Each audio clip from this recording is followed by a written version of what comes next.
Review their marketing, not only for their actual company, but for the properties that they manage. This is huge. If they, have a marketing department, they should be very competent and they should be portraying the properties that they manage in a positive way and bringing in traffic. If their marketing online is very subpar, that's going to be a red flag that you might want to, bring to your team and reconsider hiring that management team.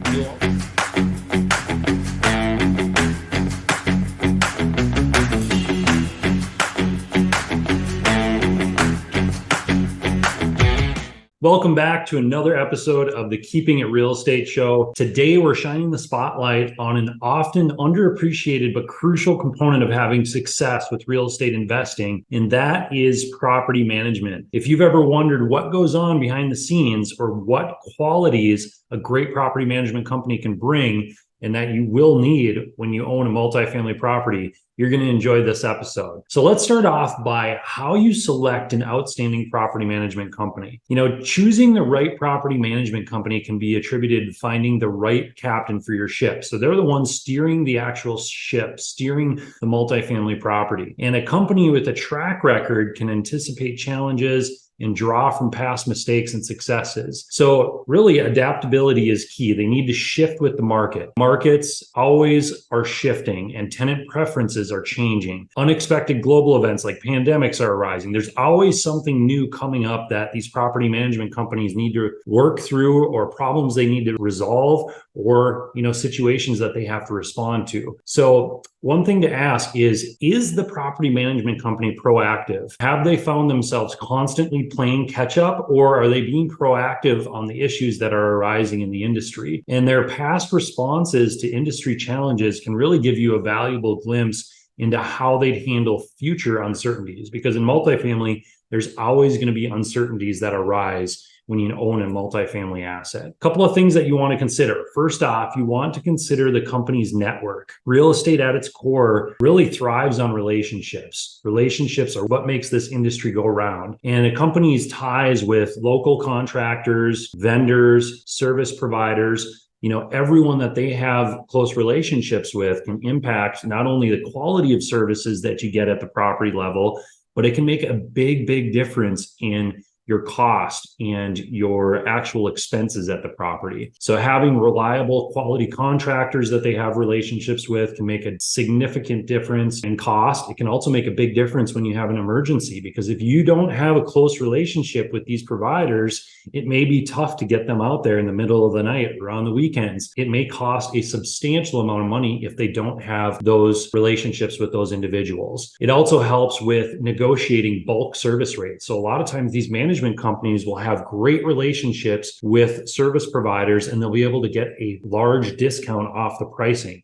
So make sure to tune into that. Furthermore, the company should have a valuable reputation of being in the top tier for that specific industry. So you want to make sure you do your due diligence before you hire a property management company. And a few things that we always do when we vet out a new management company, we'll fly into the market and we'll meet with 5 to 10 different management companies that we think would do a great job. And a few things we do when we fly into the market and we vet these companies is we'll meet them at their corporate office. That's going to tell you a lot about the company. Is their corporate office clean? Is it friendly? Can you meet the staff? How is their staff? How is the retention with their staff? You'll also want to meet the regional that you're going to be involved with, whether that be a phone call, or even better yet, if you can meet them in person, that's going to be the person that's really steering the ship or steering your properties that you have that company manage. So you want to make sure that you have great synergy with the regional, and you want to make sure that they're competent and they have a good track record. You want to drive their assets. So ask, what assets do they currently manage? Sometimes you can find it on their website or online, and go and drive those assets. Drive 5, 10, 15, 20 of their properties and see what condition they're in. Stop into a couple of the offices, see how their on-site managers are, how their leasing staff is. That's going to tell you a lot about that management company. One of the best things you can do is ask for referrals. Now, it's great getting referrals from the property management company, but if you can get a removed referral, so from an investor that that's going to be even better. So ask around, hey, who's using this management company? You can use blog posts, you can post on social media, you can reach out to your sphere, your database. All of those are good avenues to drum up who's using the management company. And then talk to those individuals, give them a call Ask them what they would like to see done differently with this management company. What can they improve on? How long have they been with the management company? How many assets do they currently manage for them? What's their strengths? What's their weaknesses? How's their accounting? Dive in and spend 5 to 10 minutes, with these individuals and, drill them a little bit on some questions. So that way you can get a true indication of how they did for them. You're going to ask for sample financial reports. Very important. You want to make sure that they're organized and they have all the financial reports that you're looking for. You're going to want to review their online presence and their Google reviews. So how is their online presence? How is their website? What type of Google reviews do they have? Now, a lot of management companies will have subpar Google reviews. And the reason for that is when a tenant gets evicted from a property, a lot of times they knew who's managing the property, and so they'll go and they'll leave them a negative review. So when you look through the reviews, comb through them. Don't give it a ton of weight if, maybe they're a 3.5 or a 4-star out of 5 stars. But take a look at the actual reviews and see what people are actually saying about the management company. Review their marketing, not only for their actual company, but for the properties that they manage. This is huge. If they, have a marketing department, they should be very competent and they should be portraying the properties that they manage in a positive way and bringing in traffic. If their marketing online is very subpar, that's going to be a red flag that you might want to, bring to your team and reconsider hiring that management team. You'll also want to come to the meeting. So when you set up that first meeting in their corporate office, preferably, come well prepared. Have a bunch of questions that you have written out so that way you can go through them one by one and get clear, concise answers. And notice how they answer those questions as well. So a few questions that we ask: how many assets do you manage? What class of property do you manage? So are you, specialized in A-class apartments, B-class apartments, C-class apartments? How large are the assets that you manage? Because you want to make sure that it matches up with the asset that you're looking to acquire. And then what type of commercial real estate do you specialize in? Some of these management companies are all over the board. They might be in retail, they might be in industrial, they might be in multifamily. And so you want to make sure that their specialization, that the bulk of their portfolio is similar to what you're looking to acquire. How many properties or units does each regional manager manage? Very, very important. If you step in and they say, our regional manager manages 12 properties, they do a great job, they have 1,500 units, that they're managing, and they're going to manage your property too. Huge red flag. Typically, a regional manager will manage, maybe anywhere in between 5 to 10 being on the high side. But you want to make sure that they're not being overworked, that they don't have too much on their plate, because that's when things start to slip. You also want to ask, what software do they use? Make sure that it's a good type of software that you're going to have access to, that you'll be able to pull reports on your own. What are your plans for future growth? So we've seen time and time again that management companies fall through the cracks and they start to deteriorate if they grow too fast. And a lot of these management companies, once they start getting some good referrals from investors, they grow very quickly because they have dollar signs in their eyes and they don't want to turn down the business. And what happens is, let's say they have a 50 to 100 person team. Well, their systems and their team, their synergy, everything is built around that size of a company. Well, if they grow to a 200 person team, there's a very likely chance that they don't have the systems in place to support 200 team members and that many properties. So that's where you start to see things fall apart. Now, some companies, as they grow, they implement new systems and they're able to take on that growth. But what you want to understand is what kind of future growth patterns or projections or goals do they have in place, and how are you going to be protected as an owner when you step in with them? You just want to make sure that they're not growing too fast. And then what's your retention like? How long do your average employees stay with you, stay with the company? And what do you do for your employees to make sure that you have solid retention? The last thing that you want to do is jump in with a management company and you start to see regionals leave and on-site team members leave, SVPs leave.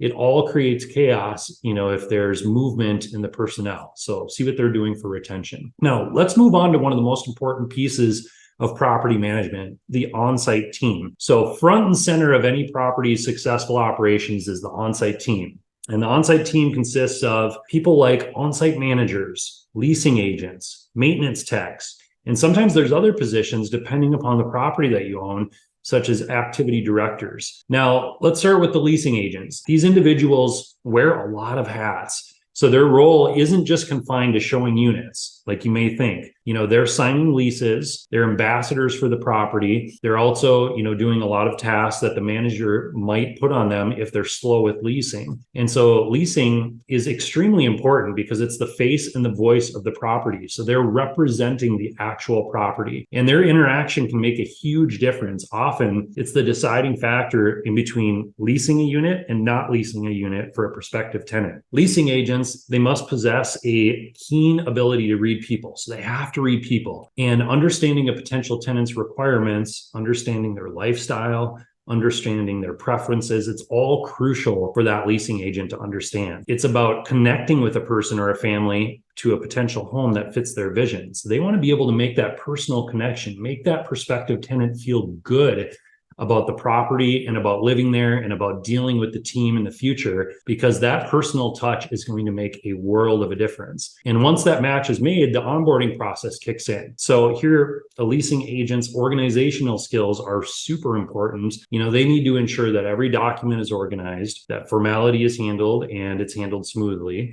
And they want to make sure that they're making the move-in process a breeze for the tenant. So all of that's important as well. So make sure to tune into all of that when you're hiring a leasing agent. Now, the tenant needs to feel they're getting a great value. And it's crucial that the leasing agent paints a great picture for the tenant and sells the property in a positive way.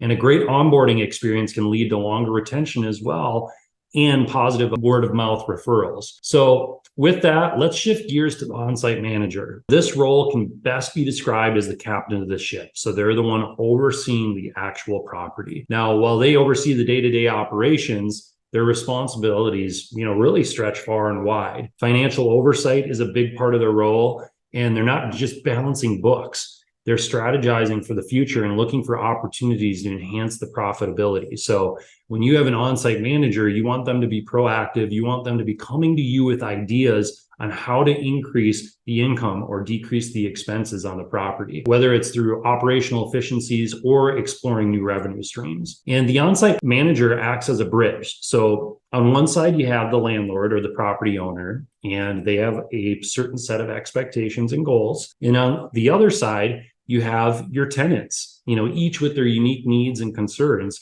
and they're trying to juggle all the time the two different sides. And the property manager, they have to work with this delicately. So they have to ensure that open channels of communication are there. They have to make sure that they're timely resolving any issues that arise, and fostering a sense of community within the property. So they have a lot going on. So you have to understand that they're, trying to handle multiple sides of the deal. And moreover, their role in dispute resolutions is vital. So differences and disputes are inevitable. Multifamily happens all the time, but a competent property manager can mediate and find common ground and really ensure that the community remains undisturbed and that you have harmony at the community with their tenants. And their choices, their strategies, even the community feel is all greatly affected by this. So now great on-site managers are very proactive in building a community feel at the asset they work at, as well as problem solving. So you want to make sure that they're proactive with putting on community events and they're building that sense of community. And you want to make sure that they're a problem solver. So when you're going to hire an on-site manager, make sure that they have some problem solving skills. And your property management company should help with the hiring process. So they should be able to take a look at these items and make sure that the property manager has the sufficient skills to manage the property. So let's talk a little bit about on-site maintenance staff. And when we talk about property maintenance, it's easy to fall into the mindset of it being a reactive process, a bandage applied to an existing problem. An AC goes out, so they go out and they fix the AC. However, this perspective oversimplifies and really undervalues the role of maintenance. It isn't merely a response to wear and tear, but a strategic, or should be a strategic, forward-thinking approach aimed at maximizing a property's lifespan and then also minimizing the expense or the future repairs. So a couple of things that you want your maintenance techs to look at. You want them to constantly be thinking, what can I do now to alleviate future issues? And some of the items that they can tune into would be things like furnace filters, changing those out on every single turn, HVAC cleaning, so regular maintenance on your HVAC equipment, plumbing replacements if they think something's going to go bad, or it's at the end of its life, replace the plumbing, caulking, filling cracks. So if you have cracks and more moisture gets in there and it freezes, or even if it doesn't freeze, it's going to eventually erode the sidewalks or the tar or the walkways. And so you want them to be doing things like that. Sealing the asphalt, tree trimming. There's so many different preventative maintenance items that the maintenance techs can take care of. However, if you don't train them in properly, or if they don't have that personality or that skill set, they may not focus on those items. So make sure that you're training properly and that you're having that discussion with your on-site manager. Now, consider the seasonal maintenance, an aspect of proactive care that demonstrates this perfectly. As winter approaches, for instance, maintenance teams ensure heating systems are just as functional, but also optimized. So they're reducing the risk of breakdowns during the coldest months, which is really going to increase costs substantially because you're going to have to make an emergency call. It could lead to frozen pipes and whatnot. When spring arrives, they're going to rejuvenate the landscape. They might, clean the gutters. They're also taking a look at the AC units. So all items that they can be proactively looking at or working on. And when you're looking to hire a maintenance technician, again, you want to make sure that you pad your payroll budget. Same with the on-site manager, same with the leasing staff. You want to make sure that you're hiring A players. So the more that you can put in your payroll budget to hire these individuals and bring on great team members, the better your property is going to perform. So definitely pay close attention to that. It's also a large bonus to make sure that they're HVAC certified, as this is going to cut down on your R&M costs, so your repair and maintenance costs. And then having a maintenance tech that's well-versed in pools. So if your property has a pool and they're well-versed with maintenance on pools and upkeep for pools, that's going to cut down on your cost a lot as well. So those are a few things that you can focus on or train your management team on when hiring a maintenance tech. Now let's talk about a few challenges before we wrap up today that property managers are facing. Property managers are constantly running into challenges in the commercial real estate space. And this is just inevitable. When you have hundreds or thousands of tenants, it's inevitable that you're going to have issues that arise. And due to this, you want to make sure your property management team is great at problem solving. And a few common challenges that we see property management companies facing in the current environment include, number one, constantly changing pricing. This is always going to be the case where your rents are going to be changing. So they need to pay close attention to the competitors, make sure that they're doing secret shops on the competitors, make sure that they're going out and actually visiting in person the competing properties. Very, very important. Managing vendors. They have to manage a ton of vendors when they're turning units or when they're having, exterior or amenity work done. And so that's a constant problem, is dealing with subpar vendors or a vendor that doesn't do the job properly. I can't tell you how many times we've had a unit upgraded and we go in there afterwards, or the on-site management team goes in there afterwards, and maybe there was overspray on the floor, or maybe the cabinets weren't done correctly, or maybe the countertop, something was wrong with it. And so you want to make sure that someone is trusting but verifying all of the work that gets done on the property. Some of these management companies grow way too quick, and we've seen it time and time again where they fall apart because they're trying to grow too quickly. So pay close attention to that. Finding great people to work for them. Very, very tough nowadays. Obviously, the workforce has gotten a lot smaller since the pandemic hit. A lot of people left the workforce. And there's also a lot of people that want more for less. So they want to put in less work and get more. It's tougher and tougher to find great people to work at the properties. So it's something that, again, if you can pad your budget and pay a little bit more, you're going to attract those solid individuals. Accounting. We've also seen management companies struggle with accounting. So be upfront with the management company when you bring them on. Make sure you dive into their accounting and make sure that they have a solid foundation in the accounting department. Delinquency is also a challenge. So as cost of living goes up, delinquency tends to rise unless wages can keep up with the cost of living increase. So we've seen delinquency tick up a little bit. So you need to make sure that the management company has great systems in place to handle delinquency and keep it down as low as possible. So a couple of ideas there would be evictions. You want to make sure that they're serving eviction notices the same for every single tenant and make sure that's being done quickly. So that way you don't have tenants on the property living without paying and spreading that news throughout the property. You want to make sure that they're knocking on doors and trying to collect the delinquent rent. You want to make sure that they're imposing late fees and notices on a timely basis, and possibly setting up payment plans for the right individuals. Another challenge is occupancy. Again, you want to make sure that they're shopping competitor properties. You want to make sure that the quality of the unit turns is really good. Your occupancy might slip because you don't have a quality turned unit. Your unit isn't sparkling and clean and looking great. It could also be the people. So you might have the wrong people on your team, or the marketing could be subpar. So those are a few challenges that we've seen management companies have to overcome, and you have to figure out what the issue is, so that way you can solve the problem behind the low occupancy. Also being overworked. So regionals, we've seen a lot of regionals with too many properties on their plate. We've seen some of the on-site managers or maintenance techs with too much to handle. So when you're looking at a property, for every 100 units, a rule of thumb is that you want an on-site manager and you also want a maintenance tech. So at least 2 staff per 100 units that are full-time, and it may even be more than that. So consider that. Again, overall, property management firms have a lot of challenges. So it's really crucial to monitor closely to make sure you're doing the proper asset management, make sure that you're also creating synergy with the team, and then also make sure that you and your team are problem solving with the management team, and also trusting but verifying. So visiting the properties often, having weekly calls with your management, all of that is crucial to creating success with your properties. So thanks again for tuning in to the Keeping It Real Estate Show. We hope today's oversight into property management gives you a new appreciation for this crucial part of properties operations. And if you enjoyed this episode, please make sure to leave us a rating and review. And thanks again for tuning in.